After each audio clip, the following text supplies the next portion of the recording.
슬기로운 생활백서 매주 금요일은 국민권익위원회와 함께합니다. 오늘도 생활 속 놓치고 있는 권리를 찾아봅니다. 행정소송보다 쉽고 빠르다는 행정심판제도라는 게 있다고 해요. 행정심판 아마도 한 번도 청구해보지 않은 분들이 더 많을 것 같아요. 오늘은 국민권익위 행정심판 통합기획단의 김회성 사무관과 관련해서 이야기 나눠보죠. 사무관님 어서 오세요. 네, 안녕하세요. 예, 행정심판 이게 뭔가요? 행정소송하고는 다른 거죠? 예, 행정심판은 행정소송의 앞선 절차라고 우리나라 헌법 제107조의 재판의 전심 절차로 규정되어 있는데요. 예를 들어서 내가 식당을 하는데 영업정지 처분을 받았다든가 아니면은 어떤 정보를 알고 싶어서 행정청에 정보를 알려달라고 했는데 거부를 받았다든가 아마 여러 가지 각종 허가 등에 대해서 행정청이 결정하게 되는 게 있는데 이런 걸 처분이라고 합니다. 그래서 이 처분을 이제 취소해달라 아니면 내가 원하는 대로 해달라 이렇게 하는 게 바로 이제 행정소송으로도 가능하고 행정심판으로도 가능한데요. 행정심판은 행정소송 앞에 할 수 있습니다. 그래서 행정심판을 거치지 않고 바로 소송으로 가실 수도 있고요. 거치고 소송으로 가실 수도 있습니다. 근데 행정심판이 좀 몇 가지 장점이 있는데요. 첫 번째로는 행정심판은 무료입니다. 그래서 국민 누구나 온라인으로 간편하게 청구하실 수 있고요. 그다음에 이제 두 번째로 행정소송과 달리 행정심판은 만약에 국민께서 청구하신 내용이 인용되면 그러니까 승소를 하시게 되면 그대로 끝납니다. 행정청이 다시 다투지 못하고요. 행정소송처럼 2심, 3심 이렇게 가지는 않습니다. 그래서 국민들께 굉장히 유리한 제도니까 많이 알아봐 주시고 이용해 주시면 감사하겠습니다. 네. 행정심판에 대해서 정말 너무 설명을 잘해 주셨는데 그러니까 어떤 행정부로부터 행정조치를 받았어요. 근데 받은 내가 이건 좀 부당한데 좀 억울한데 그러면 뭔가 청구를 할 수가 있는데 이걸 좀 다시 한번 봐달라. 보통은 행정소송을 가게 되는데 행정소송 하기 전에 행정심판이라는 걸 먼저 해라. 예, 무료다. 예, 맞습니다. 이게 가장 핵심인 거네요. 예. 잘못된 행정처분을 바꾸거나 취소할 수도 있고 근데 조금 더 간편한 제도 이렇게 생각을 하시면 될 것 같아요. 그러면 국민권익위원회 안에 중앙행정심판위원회가 있다고 들었거든요. 예. 여기서 이 행정심판에 대해서는 뭔가 판단을 하는 건가요? 예, 그렇습니다.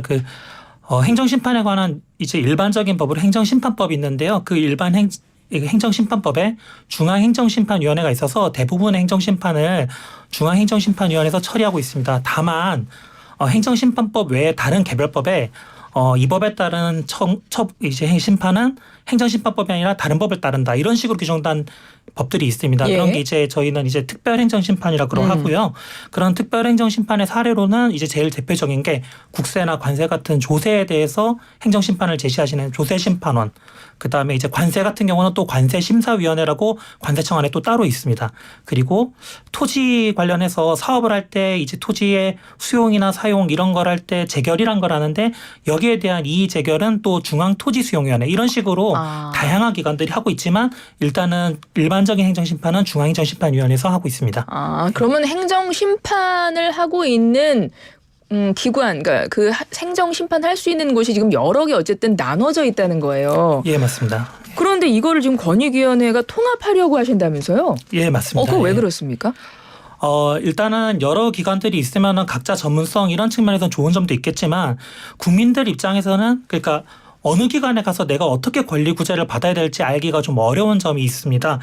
실제로 제가 행정심판 민원들을 3년 반치를 막 찾아보니까요. 예. 이의 신청이나 행정심판 어떻게 제기합니까?